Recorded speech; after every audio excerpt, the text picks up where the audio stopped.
नमस्कार दोस्तों। परीक्षा में कठिन प्रश्नों का जवाब पहले देने का रिजल्ट आ चुका है और मैं बधाई देना चाहूंगा अपने देश के यशस्वी आदरणीय प्रधानमंत्री श्री मोदी जी को, जिन्होंने खून पसीना बहा करके दिन रात एक करके 18 घंटे काम करके और पूरे देश को ताक पे रख करके 2 महीने जो मेहनत की, उससे उन्होंने पश्चिम बंगाल में 75 सीटें हासिल कर ली हैं। बधाई हो, बधाई हो। भाई बधाई हो अमित शाह जी को भी, बधाई हो नड्डा जी को, बधाई हो राजनाथ सिंह जी को, और बधाई हो स्मृति ईरानी जी को, बधाई हो योगी जी को, बधाई हो शिवराज सिंह चौहान जी को, बधाई हो मनोज तिवारी जी को, बधाई हो रवि किशन जी को, बधाई हो अर्नब गोस्वामी जी को, और बधाई हो 250 अदर्स जी को भी। इतने सारे लोगों ने मिलकर जो दिन रात एक किया पश्चिम बंगाल में, उससे यह रिजल्ट सामने आया है। 75 सीटें मिली हैं, 75 कम नहीं होती हैं। 3 सीटों से ये लोग 75 सीट पे पहुंचे हैं, इतनी कड़ी मेहनत करके। बताइए, इतने सारे लोगों को टांग के बंगाल ले जाया गया, लेकिन उधर ममता दीदी ने एक टांग पे सबको टांग दिया, एक टांग से खेला कर दिया। लेकिन ममता दीदी, ये कोई जो सरकार बन रही है आपकी, वहां पे कोई बहुत बड़ा तीर नहीं मार दिया है। ममता दीदी, इसमें आपका कुछ नहीं है, वहां की जनता ही ऐसी है। क्या बोले ऐसी जनता को? बताइए, ऐसी जनता जिसको विकास ही नहीं चाहिए, जिसको सोनार बांग्ला नहीं चाहिए, बताइए आप, जिसको रोजगार नहीं चाहिए, जिसको महिलाओं की सुरक्षा नहीं चाहिए, ऐसी जनता से क्या फायदा? आप ही जीतो ममता जी। बताइए, मोदी जी 2 महीने से इतना सारा सामान लेकर के वहां पर पड़े हुए थे इसी जनता को देने के लिए, लेकिन जनता को चाहिए नहीं। ऐसी जनता है वहां की। देखिए, इसमें मोदी जी का कुछ नहीं बिगड़ा है। मोदी जी तो ये अपना विकास, रोजगार और ये सब उठा करके ना झोले में डाल करके, किसी दूसरे स्टेट में इलेक्शन होगा, ये सारा सामान लेके वहां बेच देंगे, मतलब वहां पे जाकर के लोगों का भला कर देंगे। अपना सोचो। मोदी जी का कुछ नहीं है। ये जो ऐसी जनता है ना बंगाल की, हर जगह की ऐसी जनता नहीं है। उत्तर प्रदेश में देखना, यही सब विकास, रोजगार, जय श्री राम, महिला, ये सारा माल उत्तर प्रदेश में बेच देंगे मोदी जी। यहां के लोगों को मोदी जी की कदर ही नहीं है। और वैसे भी मतलब जो कुछ भी हुआ है सब कंफ्यूजन में हुआ है। ये लोगों ने जानबूझ के प्लानिंग की है, वरना मतलब ये लोग 200 सीटों से ऊपर होते। जानबूझ के कंफ्यूज किया गया। अब मोदी जी को क्या पता बांग्ला कैसा है, तो ये लोग सिखाते थे, उन लोगों ने कंफ्यूज किया है। मोदी जी हर भाषण में बोलते थे ना, भाइयों बहनों, अब ये तोलाबाजी नहीं चलेगी। जनता कंफ्यूज, जनता को लगा बतौलेबाजी नहीं चलेगी। मोदी जी कहते अब तोलेबाजी नहीं चलेगी, जनता को लगा अब बतौलेबाजी नहीं चलेगी। कंफ्यूजन हो गया। इतना कंफ्यूज किया है।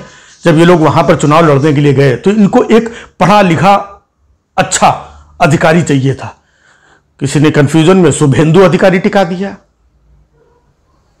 अब इसी कंफ्यूजन में मामला गड़बड़ हो गया। अब बताइए, किसी ने मोदी जी को बांग्ला सिखाई, उसमें कंफ्यूजन हो गया। किसी ने बांग्ला क्या सिखाई? देखिए, हर जो शब्द होता है ना, उसमें थोड़ा सा ओ लगा दिया करो। जैसे हम होता है ना होम, असल होता है ना असोल, ओ लगा दो। परिवर्तन होता है ना परिवर्तन, ओ लगा दो। तभी मोदी जी बोलते थे असोल परिवर्तन होगा, असोल तो मोदी जी हर चीज में ओ लगाने लगे। इसी कंफ्यूजन में उन्होंने दीदी के साथ भी ओ लगा दिया। दीदी, ओ दीदी, दीदी, ओ दीदी। बस यही वाला जो ओ था वही गड़बड़ कर गया, कंफ्यूज कर दिया। लोगों ने बताया नहीं कहां पे ओ लगाना है, कहां पे नहीं लगाना है।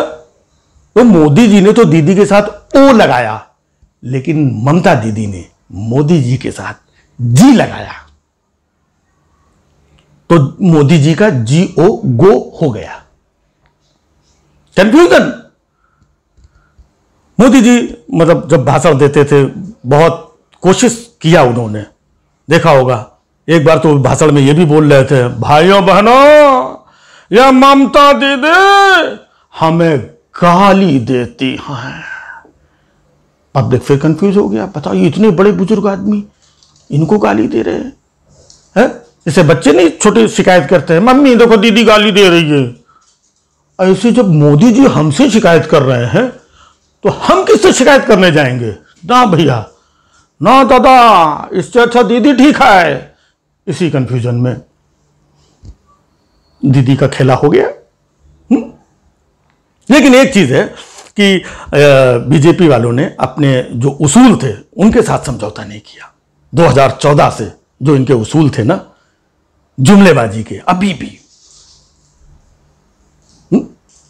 15-15 लाख ये वो बाद में बोला था जुमला है। इस बार तो उन्होंने अपनी पार्टी को ही जुमला दे दिया, बोले थे 200 सीटें आएंगी 200 सीटें आएंगी, 75 टिका दिया और अब बोल रहे वो तो जुमला। अब बताइए बीजेपी वाले जनता से और अपनी पार्टी से दोनों से कोई फर्क नहीं रखते हैं। जनता को भी जुमला दे रहे, पार्टी को भी जुमला दिया। हालांकि मोदी जी जब रैली करते थे तो रैली में इतने सारे लोग आते थे, लाखों लोगों की रैली होती थी। मोदी जी कितना खुश हो जाते थे, क्या बोलते थे, मैं यहां से वहां तक जहां तक मुझे दिख रहा है इतने सारे लोग, इतनी बड़ी रैली मैंने पहली बार देखी है। भाइयों बहनों आप लोगों का इतना प्यार मिल रहा है, भाइयों बहनों इतने सारे लोग, अब ममता दीदी को सत्ता से हटाने से कोई रोक नहीं सकता। फिर कंफ्यूजन हो गया क्योंकि नड्डा साहब ने और अमित शाह जी ने मोदी जी को बताया ही नहीं था कि ये यहां की पब्लिक नहीं है, ये तो ट्रेन और बस बुक कर करके यूपी बिहार और दूसरे स्टेट से पब्लिक लेकर के आए हैं। बस इसी चक्कर में कंफ्यूजन हो गया। खैर ममता जी आपने तो खेला कर दिया, लेकिन फिर भी ममता जी का यह कहना है कि हम सबको राहत देगा, ममता जी सबको राहत देंगी। और उन्होंने शुरुआत भी कर दी है, खुद चुनाव हार करके उन्होंने बीजेपी को थोड़ी सी राहत दे दी है। तो भैया फिलहाल थोड़ी थोड़ी सी राहत से गुजारा करो, खेला हो गए। NCR करंट न्यूज को सब्सक्राइब करें और नोटिफिकेशन सबसे पहले पाने के लिए दबाएं बेल आइकॉन।